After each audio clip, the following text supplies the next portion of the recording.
Hello guys, welcome to another video. यहाँ पर मैंने स्टैक्स और क्यू की कुछ प्रॉब्लम्स को कोलेट किया हुआ है। ये फ्रीक्वेंटली और कॉमनली आस्क्ड क्वेश्चंस हैं जो जनरली इंटरव्यू वगैरह में पूछे जाते हैं। सो नेक्स्ट के कुछ वीडियोस में हम यही प्रॉब्लम्स को सॉल्व करेंगे। So without waiting further, let's get started.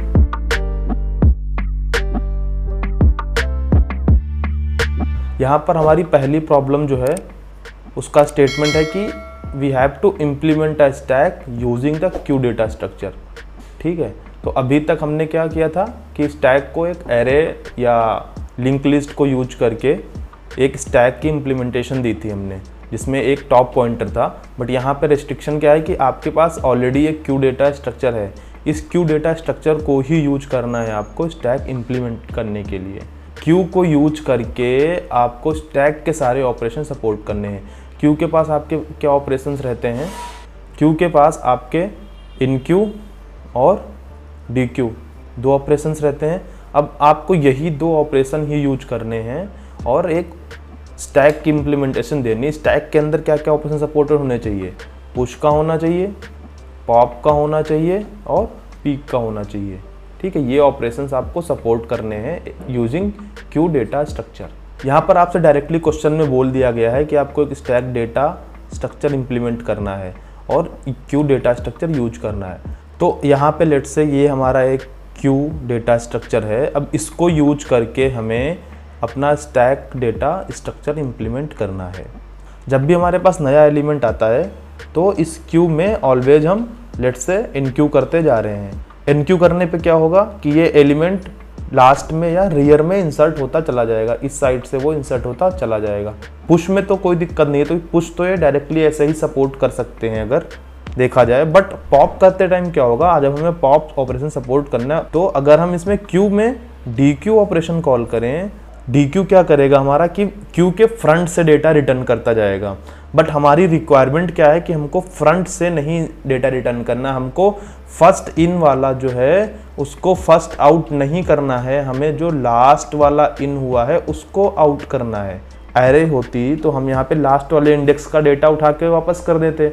But ये क्यू है, क्यू के पास हमारे पास सिर्फ दो ही ऑपरेशन है, या तो इन क्यू करना है हमें या फिर डी क्यू करना है। इसके अलावा हम कुछ और नहीं कर सकते। अच्छा, अब यहाँ पे एक चीज़ देखते हैं कि लेट्स से जब पुश कर रहे हैं हम लोग डेटा क्यू में तो हम डायरेक्ट इन क्यू ऑपरेशन यूज कर रहे हैं। बट जब भी हमें डेटा वापस चाहिए तो हम क्या कर सकते हैं कि इसके सारे जो एलिमेंट है लास्ट तक के वो हम लोग डी क्यू कर दें क्यू के। लेट्स से हमने पहले first time D Q call किया, 10 आया, फिर 20 आया, फिर 30 आया, फिर 40 आया, और उसके बाद हम लोग जो लास्ट एलिमेंट है उसको रिटर्न करें जब भी हम स्टैक का पॉप कॉल कर रहे हैं, और इसको हटा दें क्यू में से, और उस तो हमारा काम काइंड ऑफ डन हो जाएगा। ठीक है, बट जब हम लोग ये डी क्यू करते जा रहे हैं तो इन एलिमेंट्स को कहाँ रखें? इन एलिमेंट्स को कहाँ रखें? हम एक ही डीएस यूज कर सकते हैं, वो है क्यू। तो क्यों ऐसा ना करें कि एक दूसरा क्यू ले लें जिसके अंदर डी क्यू करते करते ये सारे एलिमेंट्स फ्रंट वाले उसमें डालते जाएं पहले। ठीक है, और उसके बाद जो लास्ट वाले एलिमेंट है उसको रिटर्न कर दें। और नेक्स्ट टाइम जब भी कुछ इंसर्ट करने आएगा तो फिर से मैं यहाँ रियर में इंसर्ट कर सकता हूँ। बट जब नेक्स्ट टाइम फिर से पॉप कॉल हो फिर मैं सेम काम करूँ कि अब फिर इस क्यू से उठा के मैं 10, 20, 30 ये निकाल लूँ बाहर, इसको एक क्यू में डाल लूँ, और लास्ट का एलिमेंट जो अपना 40 है इसको मैं रिटर्न कर दूँ। पुश और पॉप दोनों ऑपरेशन सपोर्ट हो जाएंगे। पीक में क्या है कि हम लास्ट एलिमेंट रिटर्न तो कर देंगे बट उसको डिलीट नहीं करेंगे क्यू से, उसको हटाएंगे नहीं वहाँ से। अब इस अप्रोच में आप देख सकते हैं कि जब भी हम लोग पॉप करने जा रहे हैं तो हमें सारे के सारे एलिमेंट क्यू से बाहर निकालने पड़ रहे हैं, और उसके बाद ही हम लास्ट वाला एलिमेंट जो है रिटर्न कर पा रहे हैं। तो इस केस में पॉप के टाइम पे हमारा सारी हैवी लिफ्टिंग होगी और हमें एट मैक्स जो साइज है क्यू का उतने एलिमेंट डी क्यू करने पड़ सकते हैं। इसलिए पॉप का जो टाइम कॉम्प्लेक्सिटी हो जाएगी वो ऑर्डर n हो जाएगी। वाइल जो पुश है हमारा, पुश के टाइम पे क्या होगा, हर जो भी एलिमेंट आया उसको रियर में डालते, उसमें कोई एक्स्ट्रा ऑपरेशन हम यूज नहीं कर रहे हैं, इसलिए हमारा जो है टाइम कॉम्प्लेक्सिटी ऑर्डर ऑफ 1 हो जाएगा। यहाँ पर हम लोग 2 क्यू यूज कर रहे हैं एक स्टैक को इम्प्लीमेंट करने के लिए, तो इसकी जो स्पेस कॉम्प्लेक्सिटी हो जाएगी वो ऑर्डर ऑफ n हो जाएगी। जनरली होता क्या है कि कि जब भी हम लोग रियल लाइफ में कोई डेटा स्ट्रक्चर यूज करते हैं तो उसके अंदर मोस्ट ऑफ द केसेस में डेटा जो है वो पुश कम होता है, पॉप ज़्यादा होता है। यानी कि राइट ऑपरेशंस जो होते हैं वो कंपेरेटिवली कम होते हैं अपने रीड ऑपरेशन के। ठीक है, अब यहाँ पे हमने जो अभी इम्प्लीमेंटेशन की है इसमें सब कुछ तो बढ़िया है, बट पॉप जो है वो एक्चुअल रीड ऑपरेशन है। तो रीड ऑपरेशन जो हमारा है वो हैवी है, वो ऑर्डर ऑफ n का है, बट जो राइट ऑपरेशन है वो ऑर्डर ऑफ 1 का है। इसकी अप्रोच को हम लोग स्लाइटली चेंज करके जो ये हैवी लिफ्टिंग और ये कैलकुलेशन वाला काम है अगर उसको हम पुश पे डाल दें तो हमारे पॉप की टाइम कॉम्प्लेक्सिटी कम हो जाएगी।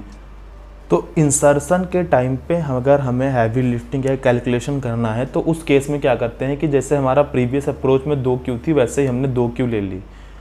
फिर जब यहाँ पे इंसर्शन का ऑपरेशन आया तो हमने चेक किया कि Q1 और Q2 एम्प्टी हैं क्या। अगर तो एम्प्टी हैं तो हमने न्यू एलिमेंट Q1 में डाल दिया। नेक्स्ट लेट से फिर से हमारे पास एक इंसर्शन का ऑपरेशन आया तो हम इंसर्शन के पहले चेक करेंगे कि Q1 एम्प्टी है क्या। अगर तो Q1 एम्प्टी नहीं है तो Q1 का जो भी करंटली डेटा अवेलेबल है उसको हमने Q2 में डाल दिया और उसके बाद हमने Q1 में अपना इंसर्शन ऑपरेशन परफॉर्म किया या इनक्यू किया डेटा, और उसके बाद नेक्स्ट स्टेप में फिर से हमने Q2 से डेटा उठा के Q1 में डाल दिया। तो ऐसे क्या होगा, जो रिसेंटली एडेड एलिमेंट है, जो लास्ट इन है एलिमेंट, वो हमारे फ्रंट इंडेक्स पे आ जाएगा। ठीक है, और ये जो ओल्डेस्ट वाला होगा ये पीछे चला जाता जाएगा। ठीक है, अब जब भी हमें यहाँ पे पॉप करना होगा तो हम सिंपली जब DQ करेंगे तो हमें वेरी फर्स्ट एलिमेंट जो है, जो पहला वाला इस साइड से एलिमेंट है, वो हमारा लास्ट इंसर्टेड ही होगा। तो यहाँ पे लास्ट इन फर्स्ट आउट का प्रिंसिपल जो है वो फॉलो हो जाएगा। अब इसमें क्या है कि जब भी हम लोग पुश कर रहे हैं तब हम सारा काम या हैवी लिफ्टिंग कर रहे हैं, तब इस क्यू से डेटा इसमें मूव कर रहे हैं, फिर इसमें ऐड कर रहे हैं और फिर दूसरी क्यू से पहली क्यू में डेटा मूव कर रहे हैं। तो एट मैक्स हमें नंबर ऑफ साइज -1 का डेटा इधर मूव करना पड़ सकता है और सिमिलरली नंबर ऑफ साइज -1 का डेटा इधर मूव करना पड़ सकता है। तो टोटल मैक्सिमम ऑपरेशन 2n-1 हो सकते हैं, इसलिए इसकी time complexity order of n हो जाएगी। ठीक है, पुश की। पॉप के टाइम पे क्या हम सीधा फर्स्ट एलिमेंट जो है वो उठा के दे रहे हैं, सीधा फर्स्ट एलिमेंट रीड कर रहे हैं, तो इसकी जो कॉम्प्लेक्सिटी हो जाएगी वो ऑर्डर ऑफ 1 हो जाएगी। सिमिलरली इसकी स्पेस कॉम्प्लेक्सिटी, जो ऑक्सिलरी स्पेस हम यूज कर रहे हैं इसलिए इसकी स्पेस कॉम्प्लेक्सिटी जो होगी वो ऑर्डर ऑफ n सेम रहेगी। अब इस एल्गोरिथम को कोड में देखते हैं कि कैसे इम्प्लीमेंट करेंगे। यहाँ पे हमने एक implement stack using Q class बनाई है जिसके अंदर हमने 2 क्यूज़ ले ली हैं, Q1 और Q2, जिसका डेटा टाइप इंटीजर है। इसके कंस्ट्रक्टर में हमने दोनों क्यू को इनिशियलाइज कर दिया। यहाँ पे हमने एरे DQ की क्लास यूज की है इनिशियलाइजेशन के लिए। इसके बाद हमारा एक ऐड मेथड है यहाँ पे, जिसका काम क्या है, डेटा पुश करना बेसिकली। तो यहाँ पर हमने 2 क्यू ले ली है, एक Q1 है, दूसरी Q2 है। और फिर क्या कर रहे हैं कि जब भी हमारे पास कोई डेटा इंसर्ट करने के लिए या पुश करने के लिए आ रहा है, यहाँ व्हाइल लूप में हम चेक कर रहे हैं पहले कि Q1 जो है हमारी एम्प्टी है कि नहीं है। अगर तो ये एम्प्टी नहीं है तो हम क्या कर रहे हैं कि Q1 का डेटा जो है वो Q2 में ट्रांसफ़र कर रहे हैं। कब तक, जब तक कि Q1 जो है एम्प्टी ना हो जाए। जब भी ये एम्प्टी हो रही है उसके बाद हम लोग Q1 में जो अपना नया डेटा है उसको ऐड कर रहे हैं और फिर से Q2 से डेटा उठा के Q1 में ट्रांसफ़र कर रहे हैं। As simple as that. Let's say first time पे जब 10 इंसर्शन के लिए आया होगा तो जब यहाँ पे अपना कंट्रोल आया तो इसने चेक किया कि Q1 एम्प्टी है कि नहीं है। तो Q1 एम्प्टी नहीं है तो ये इस लूप के बाहर चला गया, इसने Q1 में डेटा पुश कर दिया तो यहाँ पे वैल्यू 10 आ गई। और फिर इसने चेक किया Q2 एम्प्टी है कि नहीं, Q2 एम्प्टी इसके अंदर कंडीशन में नहीं गया। फिर लेट से जब हमारा 12 नेक्स्ट एलिमेंट इंसर्ट करने के लिए आया तो इसने क्या चेक किया कि Q1 एम्प्टी है कि नहीं है, Q1 एम्प्टी नहीं है तो ये लूप के अंदर चला गया। फिर इसने क्या किया कि जब तक के Q1 एम्प्टी ना हो जाए तब तक के Q1 से डेटा पोल कर करके Q2 में डालता गया। तो इसने क्या किया, डेटा जो है नेक्स्ट स्टेप में यहाँ से यहाँ ट्रांसफ़र कर दिया। तो नेक्स्ट इटरेशन में ये कुछ ऐसा दिखने लगा होगा दोनों क्यू। उसके बाद इसने Q1 में डेटा फिर से ऐड किया तो 12 जो आया था वो इसमें इसने फिर से ऐड कर दिया नेक्स्ट स्टेप में। और फिर इसने नेक्स्ट स्टेप में चेक किया कि Q2 जब तक एम्प्टी ना हो तब तक Q2 से डेटा निकाल के Q1 में डालते जाओ। तो अभी इस स्टेज पे ऐसा ये कुछ दिख रहे होंगे दोनों क्यू, बट नेक्स्ट स्टेप में क्या किया, इसने फिर से डेटा ट्रांसफ़र इधर से इधर कर दिया। तो नेक्स्ट स्टेप में ऐसा हमारा कुछ Q1 दिखेगा और Q2 फिर से एम्प्टी हो जाएगा। सिमिलरली इसमें पोल ऑपरेशन एक दिया है जिसका काम है कि डेटा ये रीड करके रिटर्न करेगा। तो पोल में क्या चेक कर रहा है कि मेरा Q1 जो है ये एम्प्टी है कि नहीं। अगर तो ये एम्प्टी नहीं है तो सीधा जो इसने पोल यानी कि फर्स्ट एलिमेंट जो है Q के अंदर का वो उठा के रिटर्न कर दिया। ये पोल जो है जावा क्लास के अंदर से आ रहा है, ArrayDQ की क्लास के अंदर से। तो ये सीधा फर्स्ट एलिमेंट उठा के यहाँ पे रिटर्न कर देगा जो कि लेटेस्ट इंसर्ट होगा। तो यहाँ पे लास्ट इन वाला जो होगा वही सबसे पहले फर्स्ट आउट हो जाएगा।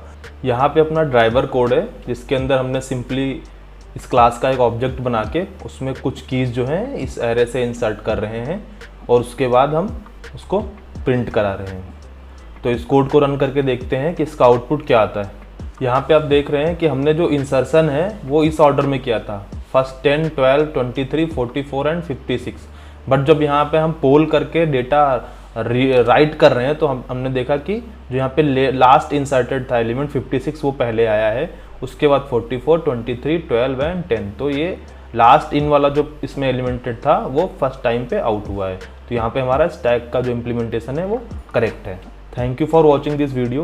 If you liked it, please consider subscribing to the channel and like the video and share among your peers and friends. Thanks.